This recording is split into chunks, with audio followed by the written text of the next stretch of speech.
This quote that says there's no I in team. I don't believe in that quote. I believe each individual can make a contribution to a team, because we need, if you can take care of the individual, that individual can take care of the team.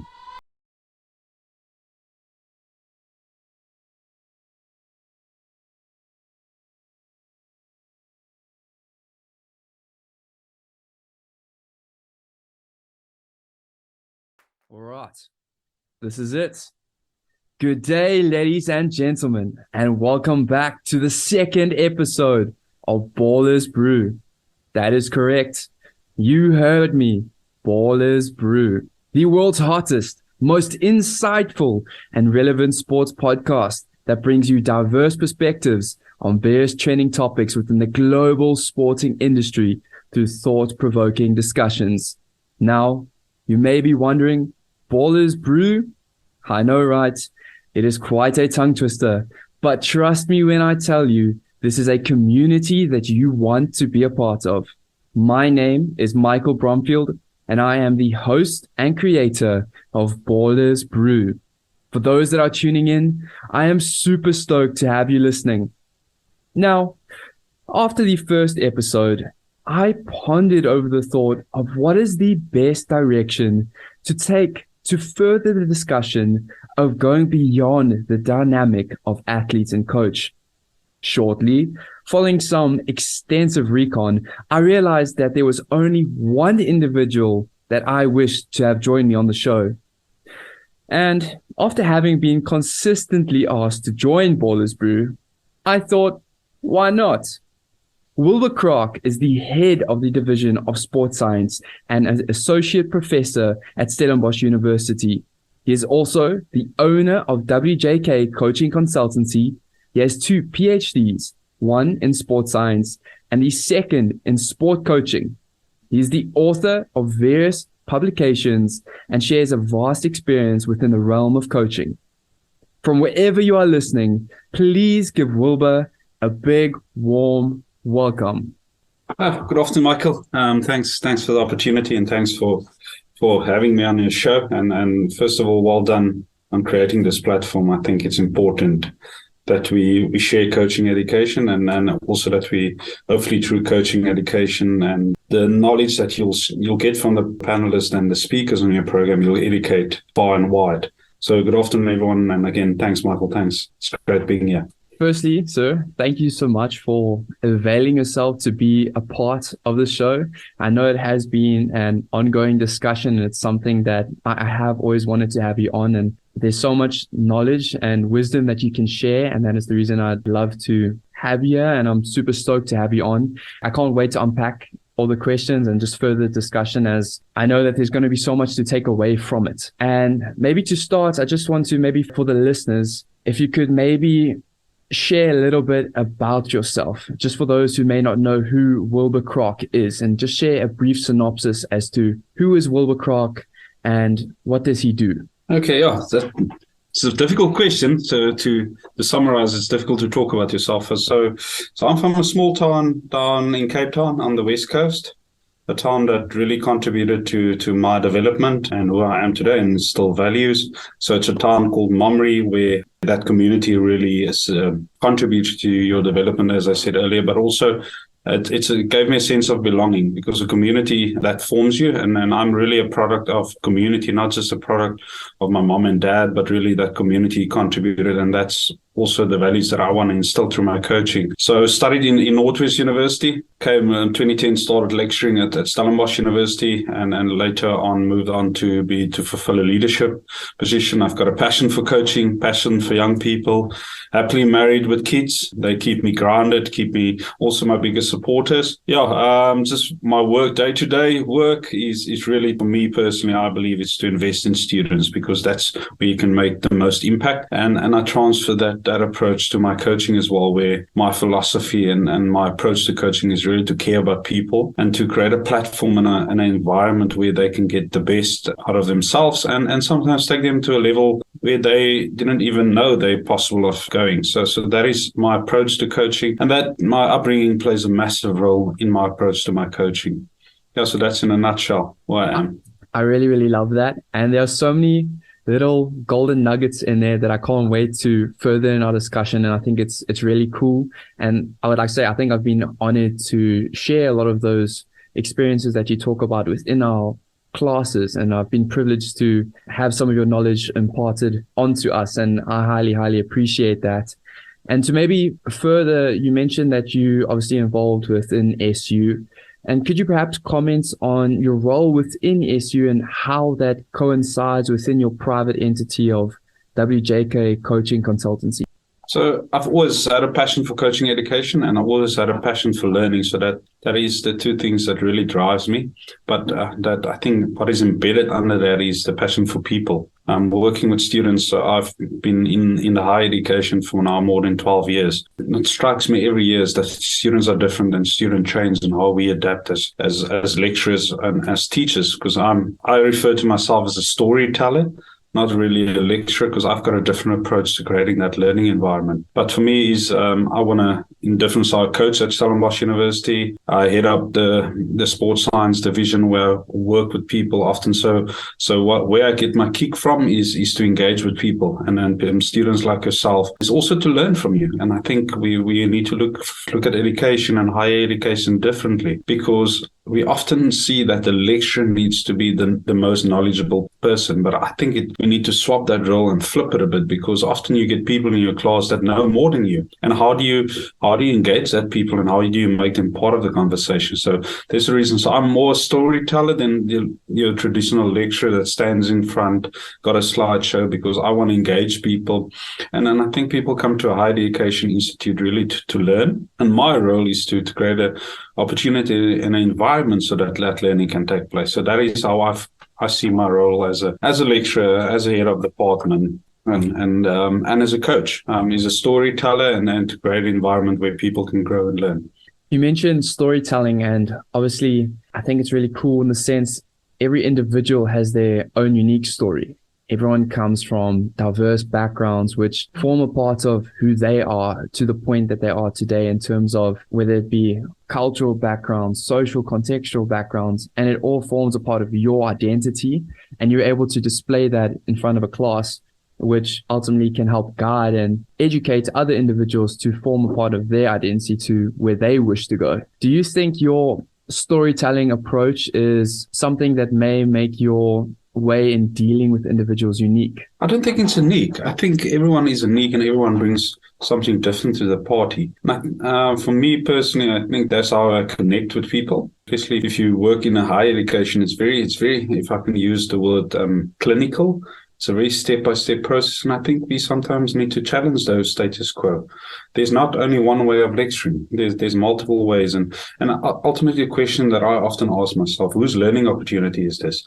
Did the students come to class, or did the players arrive at the training field to know how knowledgeable you are, or did they come there to learn something? And that learning, that nugget of wisdom or that piece of advice sometimes doesn't need to come from the lecturer or the coach. It can come from his peers. It can sometimes something that he learned from YouTube, or someone else there shares a story. So for me, the reason why storytelling, and you touched on it beautifully earlier, as you said, in South Africa, we're very unique. The only challenge that I foresee is that we don't use our uniqueness for a better South Africa. We often see that uniqueness and that differences as an obstacle, and we need to move beyond that. But just to get back to the storytelling part, I think learning have changed, and sometimes COVID at time provided us opportunity to really think differently about learning, because you can't just come to university and just get your degree, because then you've missed out an opportunity to really learn. Because getting all those information in a textbook is not really learning, is where you go and apply these things. And for me, that is the quickest way to get to application is through storytelling and experiences.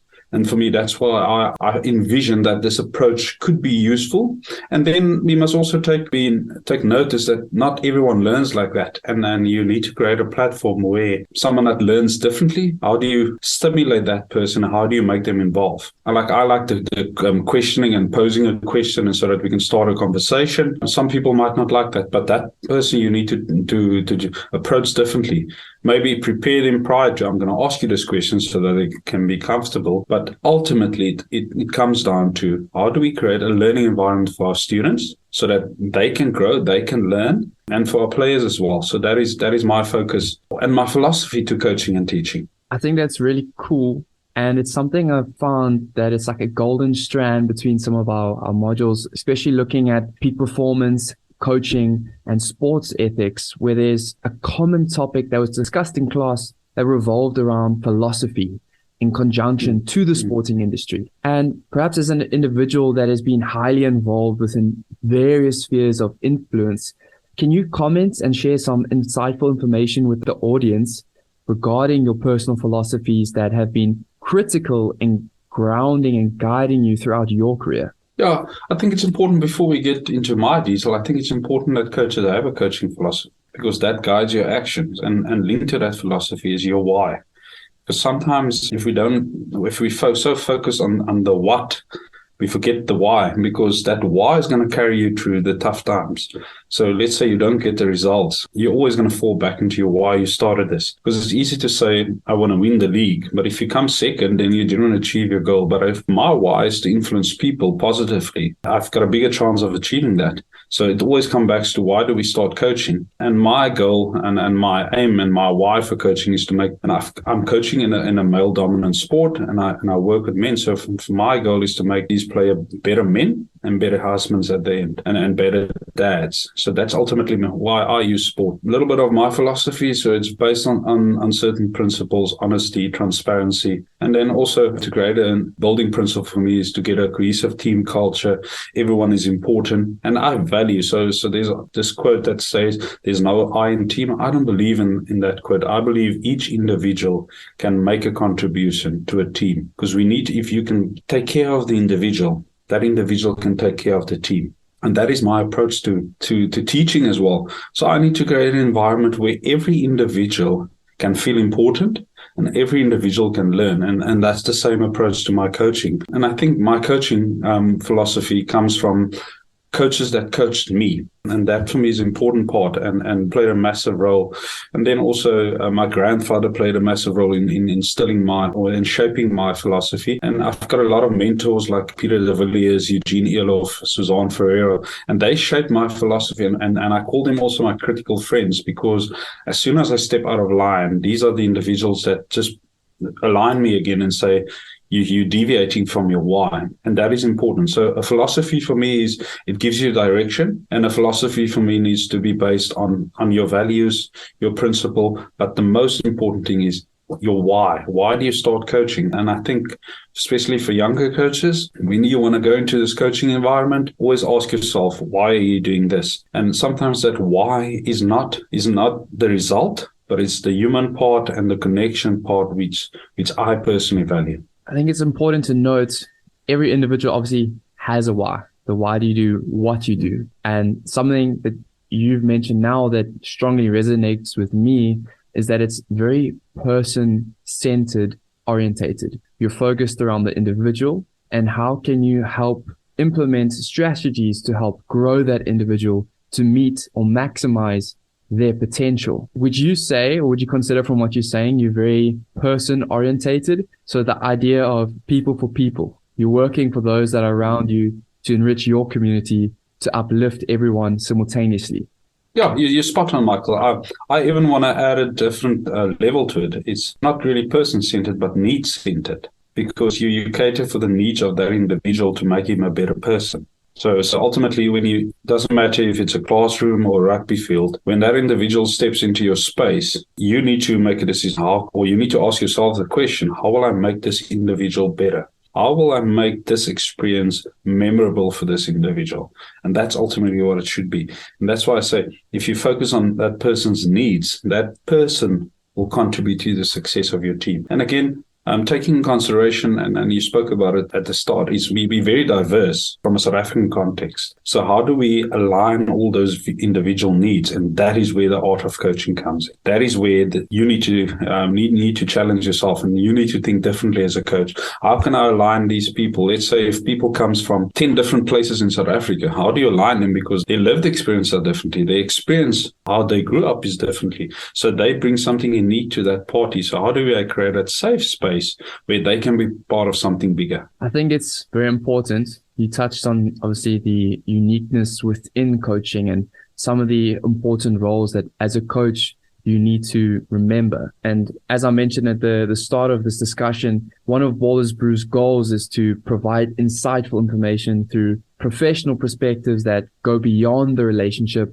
of both athlete and coach. May you perhaps enlighten the audience on some of the conventional misconceptions regarding the role of a coach within any sporting code? I think the biggest misconception for me is that coaches have is that it's all about the results. I think that is and I'm not saying that the result is not important. I think the result is also, it gives you feedback on your style, your approach to the game, but that shouldn't be the ultimate focus. And I touch on there's so much more to sport than just the result. So I think coaching takes time. I think creating that perfect or not that environment where people can grow takes time, and establishing a relationship takes time. So it's not something that can happen overnight. And you really need to invest in your players and also to be vulnerable. Sometimes the other thing that coaches don't want to be vulnerable because they don't want to be vulnerable in front of their players because that's sometimes so weakness. Players will appreciate that if a coach is vulnerable.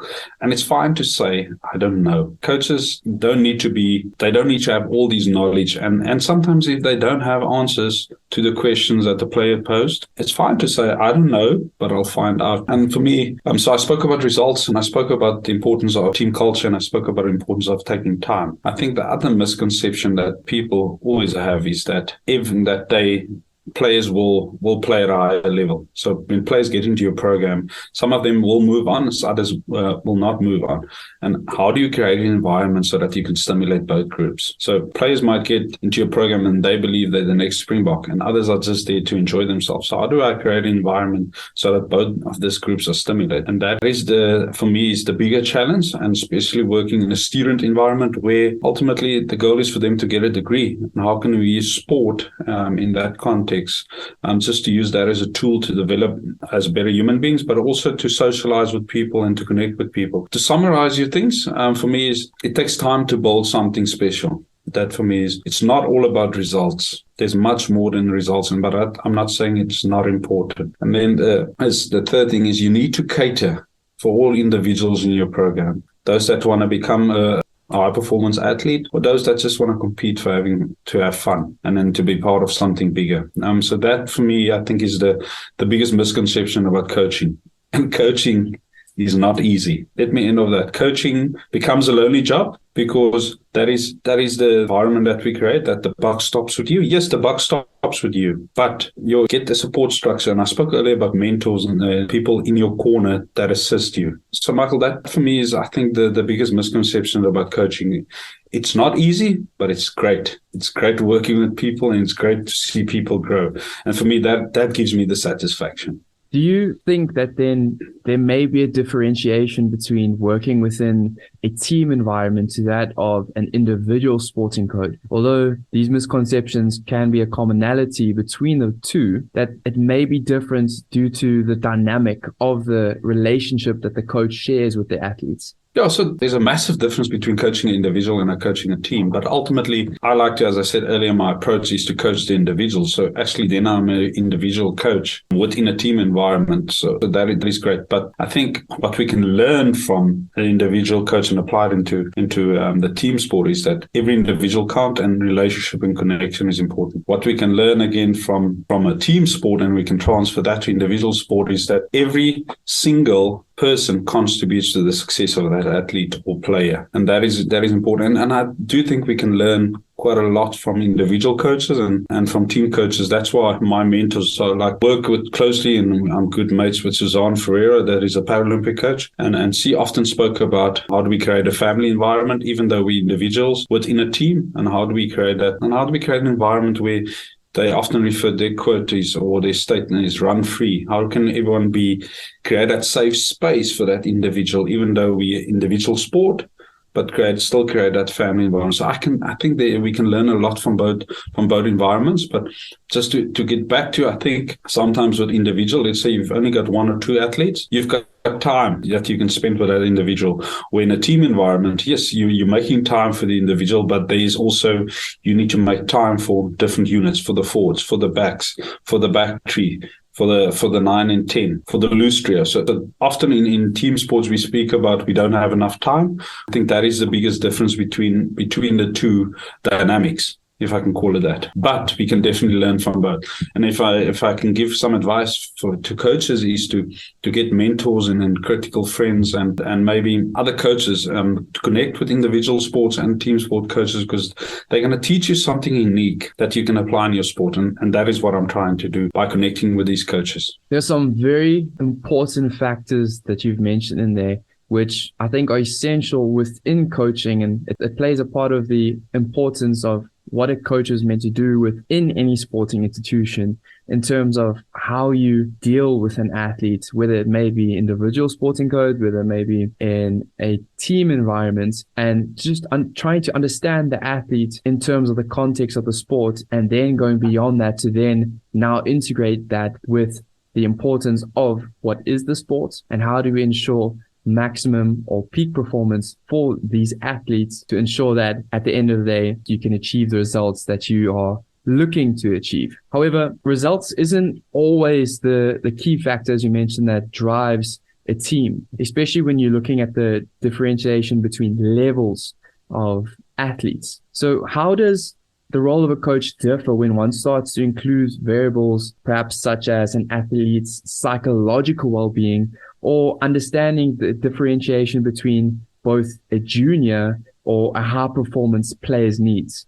I think, and I can speak from a South African context, that I think if you look at, as soon as we speak psychology or mental skills, people, the conception is that there's a problem. Is sometimes people, and I think that is just the environment that we grew up in, and South Africans are often very resilient in that regard. And we often seeing someone or a psychologist, or we speak about these things as a weakness. And I think we undervalue, or let me rephrase, we value the importance of psychology, but we don't put an effort to make it part of our program. I do think psychological skills is something that we need to implement at a very, very young age when we work with the youth. And just something like there's this drive for winning at all costs in a South African sport, but how do we deal with disappointment if we don't get that result? Because that's something that we need to instill and we need to improve people on, is composure, self-confidence. Because if you read in a coaching environment, the biggest thing is why people leave sport.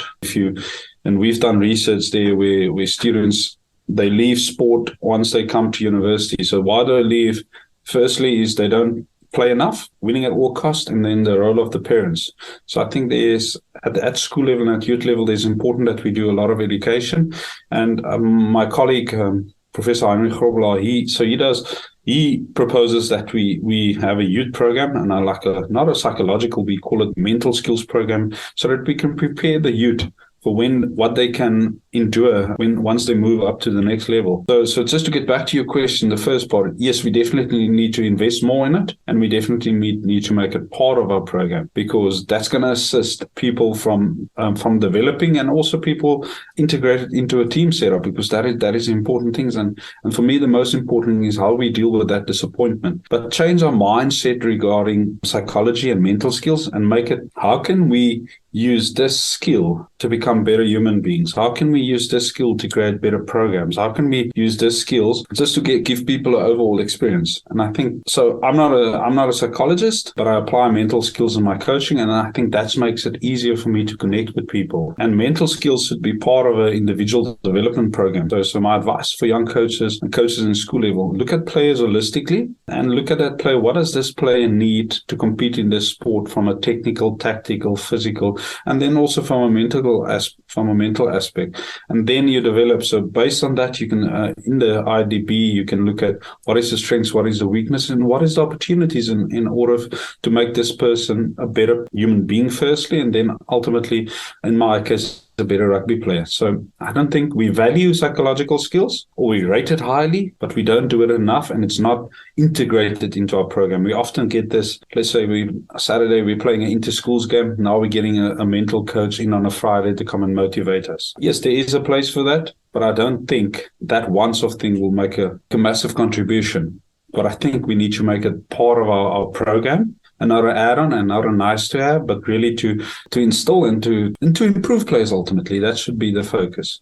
Perhaps it's also important to note that globally, sport is really important to promote health and well-being, and it interlinks with everything you've said. And it's important to not push players or to push junior athletes within the sporting environment, trying to ensure results, trying to ensure success, but rather focus on their development as an individual beyond the sporting code and say, how can this contribute to their success as a human being beyond the sporting industry, within whatever facet that they are involved in, to ensure that they will have longevity in having a healthy life and a healthy well-being and mentally being in a good place. And a lot of the points that you touched on, you begin to understand or realize that there are more roles that play a part of coaching. It's not just the coach. And earlier you mentioned that sometimes being the coach becomes lonely for the position that you are in. However, there are many important facets that make a part of the coaching. So as an individual that has worked within various sporting structures at different levels of management,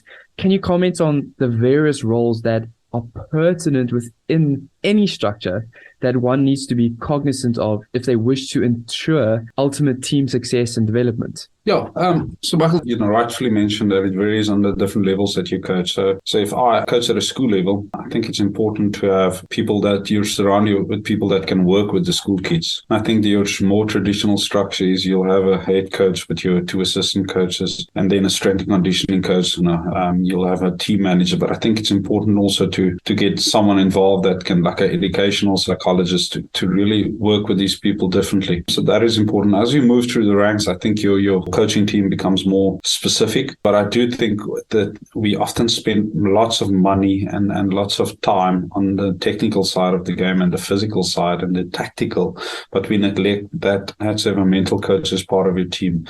Let's have someone that works on leadership development within your team. Have someone that can work post-career with these players, because your coaching career is only so long. So how do we prepare? So I think And now a word from our sponsor. Playbook Athlete is a media and marketing company that provides strategic and innovative brand exposure across both athletic and professional markets. Their goal is to focus their exposure and craft their apparel with personality and feeling to ensure that they capture and display the real you. Your individuality, your struggles, your grind brought to life through cotton and ink to be displayed on the national stage. Everyone has a why, and Playbook Athlete wants to hear about it. So, what are you waiting for? To join the movement, go to playbook.store and purchase yourself some amazing products. That is playbook.store. More excitingly, as a listener of the Ballers Brew podcast, you get 15% off when you use promo code Michael15. That is capital MICHAEL15. Hashtag why I grind. Now, back to the program. Yeah, so when you work at a more high performance and a lead level, I think where money and is not really a concern. And I think we often just focus on the technical, tactical, and the physical, and we invest a lot of money in there as coaches, but we neglect the mental, but also people that just come and work on the environment. That would be great. We spend a lot of time to getting these technical things in order, but I think we need to move away from that and bring in people that can also work with the people, that can coach these people. And a career, like a sport career, is only so long. So get people part of your management, career development. When you're working with, let's say, younger athletes that comes just from out of school, maybe work with them on their studies and people that can really invest. And I think we underestimate and undervalue the role of a team manager, people that manages people within that environment. Yes, and the sport becomes more technical, so you get in specialists in specific areas, but we neglect that human part and that coaching that human. So something that I'd like to get involved when I coach at a high level is people that can come and coach the people, how to make them better people, how to make them better men. And that is something because that just makes your job as a coach easier. So I don't believe in a big staff, but I do believe in clarity in your job so that you don't step onto toes and everyone adds value. But then I also look and I enjoy buying. So it's often you need to meet as a coaching team, because that's also a team that you need to work on. We often invest a lot of how do we make the team and the player dynamics easier, but we also need to, because coaches are also different people. They come from different backgrounds and they've got a different skill set. And how can we utilize that skill set? It's important that you also become a team. I often refer, so there's the team with the coaches and the players, are everyone involved, and the support staff, but then there's also a support staff team that you need to cater for. So yes, there's definitely a difference at school level and at high performance or elite level. I don't think at school level you need a massive coaching team. You can, if you have that basics, backs, forwards coach, a head coach, a team manager, and a conditioning coach, I do believe that's more than enough. Or as I said earlier, educational psychologists would play a massive role in developing these boys. But as you move up higher, and I don't believe in a big coaching staff, but I to bring in different voices into that space, more consultants at different times.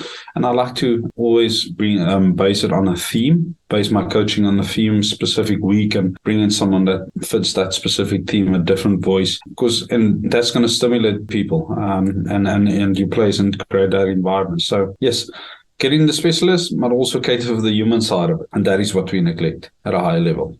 From what I'm taking away is that it's important that when you firstly can identify the level of the sporting code that you're working in, that can determine the resources that you need in order to instill and maximize the growth of the individuals that are partaking within the sporting code. However, then on the other side of it, on the flip of the coin, is that a lot of individuals often perceive the athlete and coach dynamic to just be the athlete and coach. Come game day, come race day, they only see the athlete in terms of performance. How can the athlete perform? They neglect to realize that behind the scenes, behind the coach who may be visible on pitch, that there are so many individuals that are pertinent to ensure that game day happens, to ensure that game day is successful. It reflects back on the path that the athlete has to take to get to the game. It reflects on all those individuals in the diverse spectrum of the sporting industry that play a huge role in order to ensure that everything gels and that everything is a success, ultimately. Yeah, true. I think the game day it's just for me, that 40 minutes or that 80 minutes of competition, but there's a lot of things, as you rightfully mentioned. There's a build-up, there's a lot of feedback, a lot of coaching, and a lot of teaching that took place during that week. And for me, I like the game day because for me, that it's like the end product of your week. And I always see the game day also as a training session. But for me, on that game day, you need to execute and you need to allow players the freedom to execute. I often tell when I do coaching education and I try and install this in my own coaching is the game day is not about the coach. You had the whole week to coach. Now it's about the players to play to their full potential. And that is important. Often I speak quite a lot at the start of a week, but as soon as we approach game day, I start less and less because that's where your captain needs to take control and your leadership team needs to take control, because ultimately on the match day, the players, it's all about them executing. So that players needs to get used to that voices because that they can trust that voices on the field. So on a Monday, I'll approach it and give a lot of feedback and then ask questions. And then on a Tuesday, it's all about attention to detail and instilling. But then on a Thursday and a Friday, when you get closer to your captain's run, you start speaking less. I work at early in the week. You start talking about 70% of the time by just giving information, but also asking questions. Then later to the week, you just check for clarity. You just remind them what the goals are, but you leave that up to the captain because there's a specific reason why you selected that leadership group and provide them the opportunity to lead, because we can't expect players to lead on the Saturday, but you don't provide them opportunity during the week to lead. Because ultimately, when there's a tough call that needs to be made, they needed to experience that during training, and they should be able to make that. From what you're mentioning, the one point that definitely stands out to me is we're looking at a 7-day cycle from the Monday to the Sunday, or whether it be from the Sunday to the Saturday, however you structure your week. If you take a step back, we then see it's now a 4-week cycle. We have a month. We take another step back, and then we're looking at a year. And as a coach, looking at periodization and how models are structured, there are lots of events that occur during a 52-week cycle that can determine the outcome of the trajectory of the success of the team. And especially being a coach involved so intricately and so invested in the journey of the athletes. In your experience, can you identify a low point within your career as both a coach and perhaps a professor that has been involved within the world of sports, and how you're able to overcome that hardship? Yeah, I can keep you busy with just the mistakes that I make, keep you busy all day. But I think for me, it's the saddest day when you lose players for the sport, because they don't enjoy it anymore, because then I start doubting myself, my own ability. There's lots of that. But the most difficult part for me of coaching, if I just need to look at the difficult part before, is to drop a player and to tell a player that he or she is not part of the team. And that for me is the most difficult part of coaching. Players leaving the sport to various reasons, that for me is a low point. And I had a couple in my career, and you've experienced that, and you're part of that process and that journey. But so I've experienced that a couple of times, and then becomes very difficult for you but you need to bounce back because you've got other players. For me as a student, or working in a student environment, I think the most difficult part is when you get students that are so close to graduating and they give up. For me, that's the low point, because they're so close. And then you start, what could I have done differently? So for me, that's the low point. And then the results are not important. For me, it's never been important for me. It's all about the human beings. But really to see people disappointed, that for me is a low point. And then losing players and then students for their environment, because I think they've become so close that they could have really invested in people and really so that they could become better people. Yeah, so that's you can sense I'm very emotional, because for me that is ultimately, I see myself as a failure then, and I start questioning my own approach. And it's like a father losing a son. That for me is the feeling. Michael, that's a difficult one, but yeah, and I think thanks for asking it. But for me, it feel like a dad losing a son, and that for me is ultimately my low point.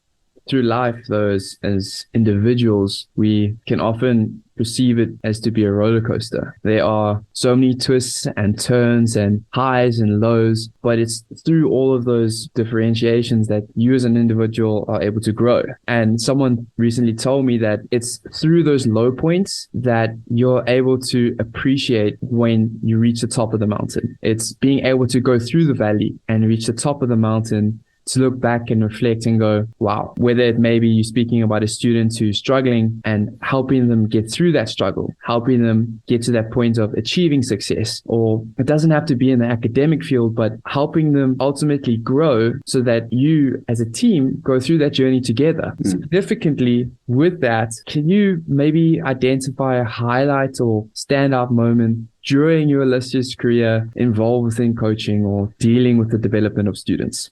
There's a couple. There's always, for me, I always look on the positive side, but there's a couple of highlights for me, and the player, we're good mates now. So it's Trevino Alfesta. So I've coached a community club in the Strand area. So I'm going to try it's a long journey, but I'm going to try and summarize it. So this is a player that when I started with the club, he was very resistant for change, because I was new to the club. I didn't really know the community, and really he was used to working with other coaches. And for me, I think I saw potential in him, but he didn't really see it in himself.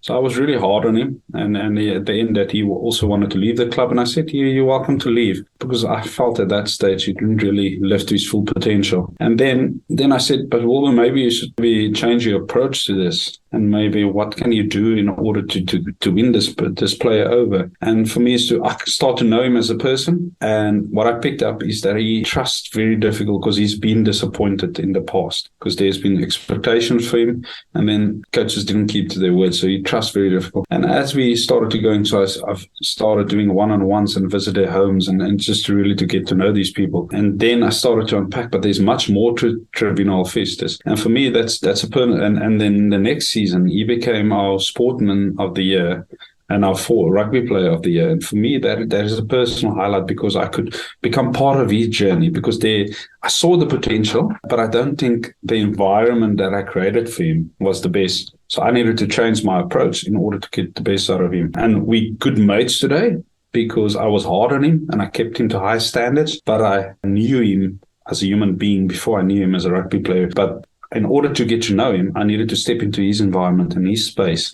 And that is where to unpack and to just to listen, because he comes from a background that was really tough. So he saw me as a father figure, but as soon as I started critiquing and was negative towards him, he resisted. So get into that space, get to know him, and really to journey with him. Not to walk the journey for him, but to journey with him. And that for me is a highlight. And win over players for the sport. And there's lots of examples of that. Players that were not considered good enough by other coaches. And for me to really give them a safe space and just to show that you care. For me, that ultimately is a highlight. A lot of coaches will say that trophy and that trophy, but for me, it's all about developing the people, and that for me is a highlight in coaching. So we get invited to, myself and my wife get invited to weddings now with players getting married, and for me, it's just to see how they've grown and they've become husbands, and that for me is the success stories of coaching, and that you can't measure. So just to give you an example, 3 years ago, we were invited to a wedding, and the player's dad just passed away a couple of months before the wedding, and this player asked me to speak on behalf of his dad and to represent that side. And for me, that's like wow. And when I walked back to the table and I told my wife, this is why I coach. This is why I coach, is to invest in those young people and to really to be part of their journey. That is really, really cool. That is really, really cool. Something I think I can take away from that is you speaking about the person, and to understand the person, you need to understand the environment. And similarly, if you want to ensure that you can optimize growth, you need to make sure that all the correct factors are in place to understand that person in the context that they are in within that environment. Because as you said, no individual is the same. No person is the same. And you, someone coming in, wanting to develop potential, need to recognize the differentiation between each individual as a coach, then taking on all the other plethora of variables which are important to ensure success. Something I really love to live by is passion-driven purpose. There's something you're passionate about, and you have a purpose in which you believe you can make a change. And going back to the start of our conversation where you referred to a why, there is a why in coaching, and there's a why in everything that you do, and a commonality in everything you've spoken about now is people. However, I'd like to ask you or pose a question, and I'd like a one-worded answer, where if you can describe the thing that drives you, what propels you to chase your dreams, to live out your purpose, what is your why? Investment. I love that. If you could elaborate on that, how would you? Investing in people, investing in a program, investing in a team as a whole. And for me, that is important. That is my why. I want to invest, because that investment will grow, and that growth will impact people. Because that's why I also have another passion that I have is coach education, because I believe you invest in one coach, that coach can invest in 100 and 120 people. So for me, that is an opportunity for growth. In my head, I'm envisioning this cup, and essentially you are overflowing this cup with water, but beneath the cup is more cups. And as a coach or someone who's investing into people, it's about maximizing a person, which has a chain effect, which then benefits everyone else in their community, which ensures that you are trying to develop and enrich everyone, but not just a singular individual, but through the process of focusing on the individual. That's spot on, Michael. That's a good summary. That's actually summarizing this whole chat. Yeah, exactly. That's well done on that. So that for me is, that's ultimately what it is. Yeah. maybe more on a lighter note to detour, and I know you're a very passionate rugby man, and a very passionate, I can't remember, was it Blue Bulls or Stormers supporter? No. Yes, definitely a Stormers in Western Province. Come on, Michael. I had to ask. So if we now look at the grander scale of things, the 2023 Rugby World Cup is on the horizon, and perhaps more interesting and relevant topic, when you look at the current Springbok rugby setup, one can assume that Jacques Nimba and Rassie Erasmus are in the process of testing new tactics, new combinations, and running new lines. From your knowledge, can you comment on our current national setup, and do you perhaps have a prediction for what we may see come the 2023 Rugby World Cup? Hey, you're putting me on the spot here, but I do think if you asked me this question before the past Saturday, I don't know, maybe I had a different response. But what I saw on Saturday for me is really a step in the right direction for our team. It's very, I think we've got talented players and very skillful players and players with different strengths, but we don't often utilize that. And there's a lot of factors that contribute, because but we mustn't lose out of sight that a national coach has only got about 12 weeks with these players. So, but I do think we're definitely moving in the right direction where regards to playing style. And I think in the past we've become very predictable, but in a sense, that is also being predictable, is that we do that predictable very well. And that is what puts us in a different, at a different category or a different level of performance, because we do that basics very well. And I think with not being really creative, and that comes from a mindset on how we approach rugby in South Africa. We have a mindset, if it's not broken, why fix it? But we don't go beyond winning. We don't go beyond that. Other teams can't pick up your strengths and your weaknesses. And I'm really excited what I saw on Saturday against Italy. We tried new things and it worked. And I think that is great. The other two results, I think we haven't played great rugby on this end of year tour, but we got close, and that should give the coaches hope. And I'm really excited. So one player that there's two players that I'm really excited about there. Actually three. Sorry, Michael, there's three players that I think Damon Willems says to give him a shot. I think that's a very skillful rugby player and an X factor. Then Kurtley Arendse really got an opportunity and he used it. I think for Mapimpi, there's a lot of hard work left in order for him to get his spot. I don't want to say back in the team, but I think we're building depth in that regard. And then something for me, the find of the tour so far is Manie Lebok, someone that, and again, I'm going to take it back to coaching. He's traveled, so he started the Bulls, not really successful, moved to the Sharks, really unhappy. And he came to Western Province where there was a safe space for him, where you could play to his strengths. And that for me is also testimony of an environment that'd be great. And now this player is playing to his full potential. And I think what he brings to the party is that he's skillful, he's not scared, and he's really creative. And that brought a different dynamic to our game on Saturday. So for me, I'm really positive. If we're willing to evolve as a team and as a country in our rugby, then I'm really positive about next year's World Cup. But for me, the team that I do think is a wild card in this World Cup is the French, because they've built this team the last 2 to 3 years.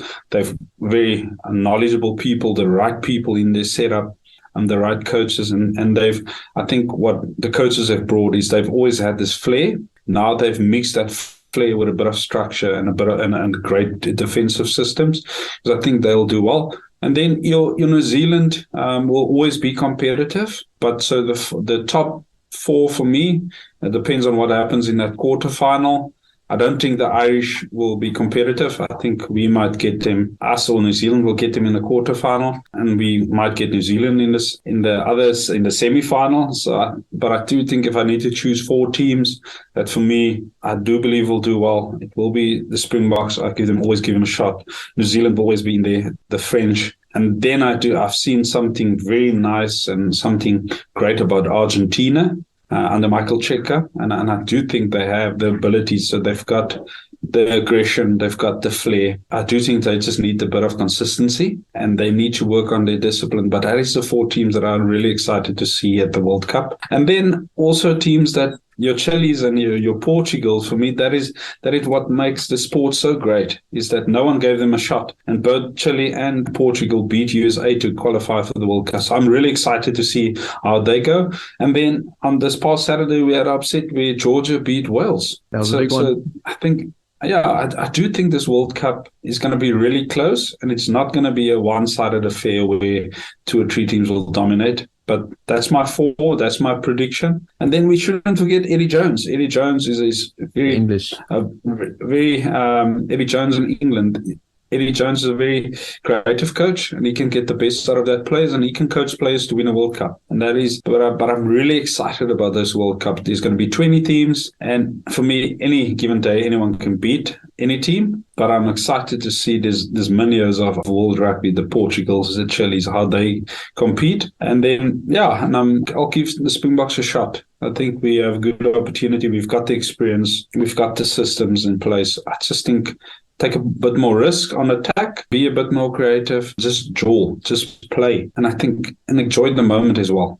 I think it's definitely going to be a very exciting World Cup. And as you say, play to play. The boys can go out there and enjoy their time on the field. And I think it's definitely going to be an interesting tournament. And I'm also very excited to see how the rugby world pans out in the build-up to the World Cup, and maybe a few changes that we might see along the way in terms of the tactics and approaches of team lineup that we may see.